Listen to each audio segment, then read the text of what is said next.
Je suis un putain de boulet. Oh, elle est passée pas loin.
Bon, ben salut à tous.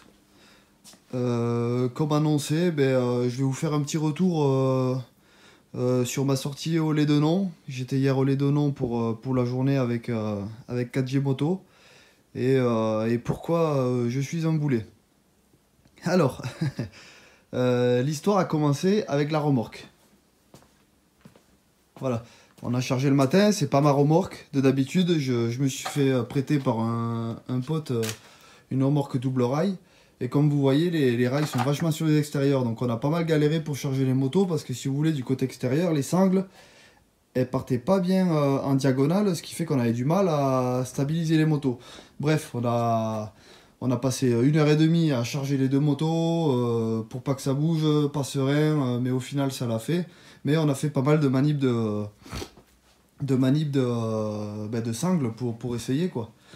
Et puis du coup, j'avais préparé ma moto, donc j'avais enlevé le support de plaque, les rétros et puis les clignots à l'avant.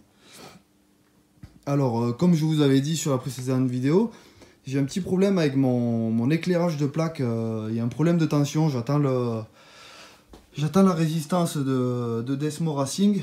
Mais si vous voulez, il y a un problème de tension et ça me fait un message de défaut sur le compteur. Et des fois, ça me coupe le feu arrière à cause de la tension.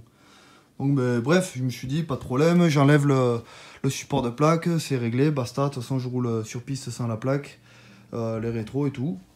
On charge la moto, on part à Lédenon, impeccable, on arrive là-bas. On décharge la moto. Et là, je la démarre, je vais pour régler un petit peu la cartographie race, faire mes petits paramétrages, etc. Et là, compteur bloqué. Compteur bloqué, avec les wire warning, qui n'arrêtaient pas de clignoter, non-stop, et impossible de rentrer dans les modes. Je pouvais pas. Donc, ni l'un ni l'autre, ni à droite ni à gauche, le Komodo... ne répondait pas, avec les warnings qui clignotaient. Je me suis dit merde, en fait ça doit être une norme Euro 4 ou Euro 5. Si on enlève le support de plaque et les clignots, ça fout en défaut le boîtier et je peux pas toucher la cartographie. Bon, après je m'en suis bien sorti parce que si vous voulez, j'étais en mode sport.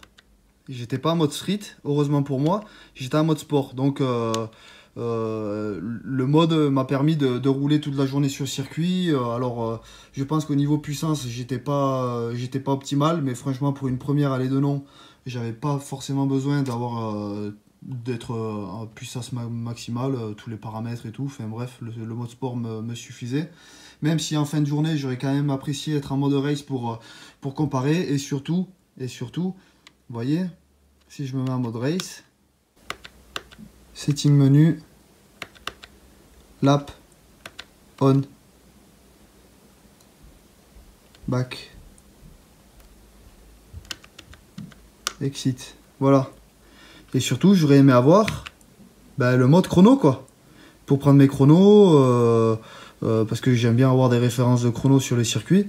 Et là, je pouvais pas l'activer, du coup, je pouvais rien faire. Alors heureusement, avec Kajimoto, ils fournissent des transpondeurs, donc on a pu avoir les chronos de la matinée puis de l'après-midi. Mais voilà, donc un petit peu frustré, je pouvais pas changer les modes. Moi, vénère, du coup, je me suis dit, c'est quoi cette merde, on peut pas enlever le support de plaque et du coup changer les modes de cartographie et tout. Dimanche, concessionnaire fermé, je pouvais pas les appeler pour éventuellement me renseigner. Et ensuite, une fois là-bas, je traquais tous les gars qui avaient des Panigale V4, V4R. J'allais les voir et je leur disais, écoutez les gars, vous avez pas eu un problème avec le support, si vous l'avez enlevé, vous avez pas le truc de warning et tout. Ils disent non, on n'a pas de problème, rien de particulier. Putain, moi blasé. Je fais quoi? J'enlève le cache. Et je débranche la batterie. Je me dis, allez, je vais faire un reset, je débranche la batterie et ça va peut-être marcher. Non, rien à faire. Bon, du coup, je me fais à l'idée, je fais ma journée comme ça. Et ma journée, franchement, nickel. La puissance de la machine, bon, c'est un petit peu le rituel avec le tionneau. Après le rodage, j'avais roulé à Lédenon aussi. Là, pareil, fin de rodage, je vais à Lédenon avec le Street Fighter.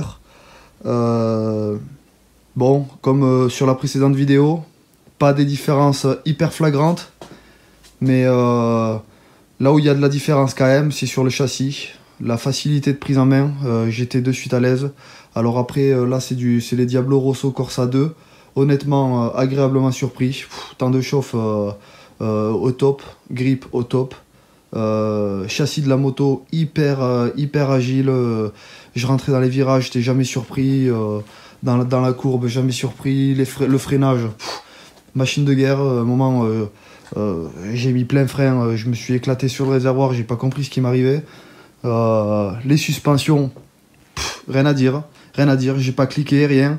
Et alors après, je roule à l'intermédiaire, hein. Je suis pas un confirmé, je joue pas le chrono, moi je m'en claque du chrono. Mais quand même, j'essaie de rouler un petit peu, j'essaie de pas trop me faire dépasser, de dépasser les autres. Et voilà, mais je cherche pas à faire le chrono. Et les suspensions, configuration, stock, usine, absolument rien à dire. Par rapport aux Öhlins non électroniques du Tiono Factory, rien à dire. Et puis le moteur, je m'en doutais, après 9000 tours, c'est une fusée. C'est une fusée dans la ligne droite de l'Édenon. Bon, ben, ceux qui connaissent l'Édenon, en haut de la butte là, de la ligne droite, pleine charge, c'est compliqué. Ou alors, il y avait le contrôle de wheeling qui se mettait en PLS. Et puis après, ça a déroulé. Hein. Franchement, c'est une fusée. Il y a le nombre de motos. Alors, il y avait de tout comme moto. Hein.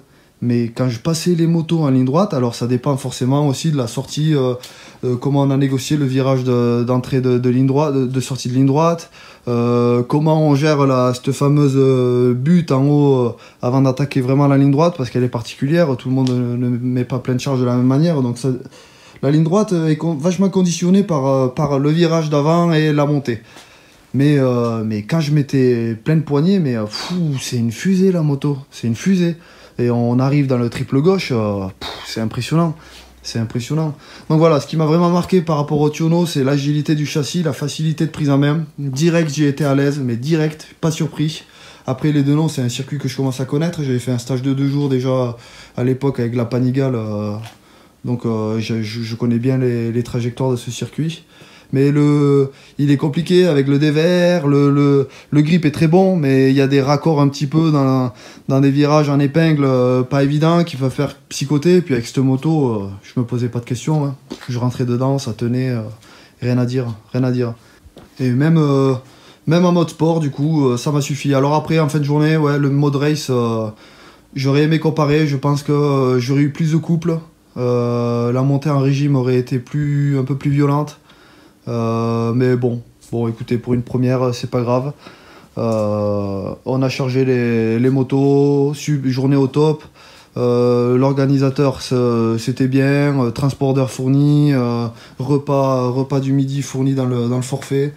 Donc, à voir. On va voir pour les photos. Il y avait un photographe normalement.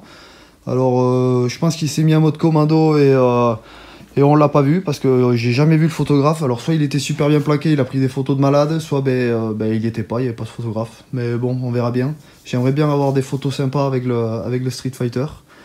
Mais bon, vu le prix du forfait photo, on verra la qualité des photos et ma position si elle est pas trop pourrie, si c'est photogénique. Et donc du coup, on a fini la journée. On a chargé les motos, donc même galère, pas évident avec le système de sangle. Et on est rentré, 4 heures de route. Et moi, 23 heures je rentre et pas moyen. J'étais tellement frustré, je voulais absolument comprendre pourquoi ce compteur était bloqué et ça me saoulait. Du coup, je regarde, je me dis, vous savez, des fois on appuie sur 2 boutons en même temps, ça fait un reset ou j'essaie des trucs totalement débiles. Et puis, en bidouillant, je vois quoi? Je vois la connectique, là, qui bouge. Et en fait, au chargement à l'aller, comme on avait pas mal fait de manip avec les sangles et tout, sans faire exprès, j'avais légèrement déconnecté le connecteur, là. Ce qui fait que, lui, il répondait plus. Et ça me mettait en défaut le compteur, je ne pourrais pas rentrer dans les paramètres. Alors le compte-tour, la vitesse marchait, mais je ne pouvais pas entrer dans les menus. Et c'était juste un problème de foutu connecteur que j'avais un peu tiré avec les sangles. Franchement, je suis un boulet. Qu'est-ce que vous voulez vous dire? Je suis un boulet, mais bon. Ah, c'est pas dramatique. Je préfère ça qu'un problème électronique sur la moto, de devoir aller chez Ducati et ils me la branchent à la valise et ils savent pas ce qu'elle a ou ils savent que... Enfin bon bref, vous connaissez la galère. Je suis bien content que ce soit pas ça, que ce soit une connerie. Mais bon voilà. Écoutez, journée au top. J'espère que mon retour vous aura plu. Et puis voilà, à une prochaine. Moi je vais sûrement refaire un roulage le 3 ou le 10 à Brest, les roulages du soir. Et ils ont un système pas mal, on peut rouler pendant 1h30 sur circuit le soir, là, après le travail à 17h30 ou 18h, je sais plus trop. On peut y aller, on roule autant de fois qu'on veut, c'est pas découpé en session. Et après, direction Alès pour le mois de septembre, et puis voilà. On aura bien lancé la saison avec la petite Street Fighter. Bon, ben les gars, je vous dis à la prochaine, et puis voilà, c'est tout. Allez, ciao.